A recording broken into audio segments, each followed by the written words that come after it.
I know. They say never let the sun set on angry nights that might prove bitter and begrudged enough to renege on another sunrise. They say never depart leaving love yous unsaid or goodbyes open-ended, cause the next hello, my friend, is not promised. Because we're all cardiovascular at heart, closed systems, and when broken we bleed. We keep the kind of circles that only people can complete, and I keep that in mind, but sometimes I'm like, fuck that. Sometimes I'm more poem and less poet, a mix of misery and magic, a man, not a manifesto, a human, nothing more, nothing less, a someone, and anyone but not anyone special, wanting to be loved most of the time, but sometimes not at all. When you're not responsible for hearts, running away is a hell of a lot easier anyway. They just weigh you down, especially when there are people attached to them. Me?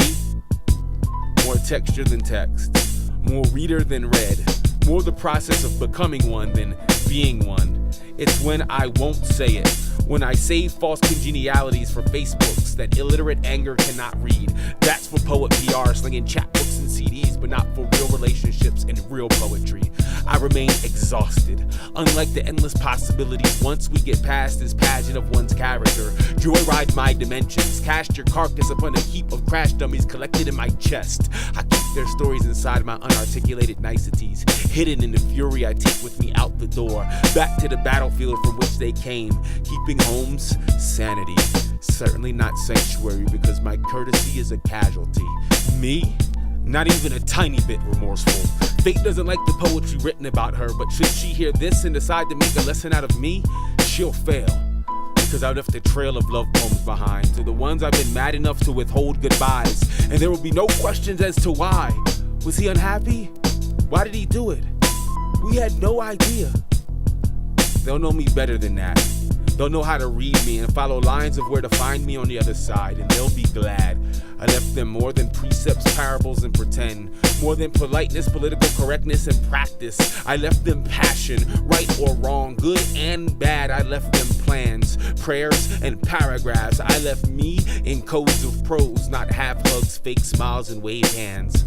I may come back, better, worse, or not at all. But at least I left the same man they had and will always have. I may not have said goodbye or I love you this time, but I mean it all the time, in a way that's as perfect as the imperfections of the people who profess it into existence, though they existed before and after speech, perfectly. Me? I left, in a way in which I wouldn't change a damn thing. Left them a person, not a poet. Left them a poem, not a promise.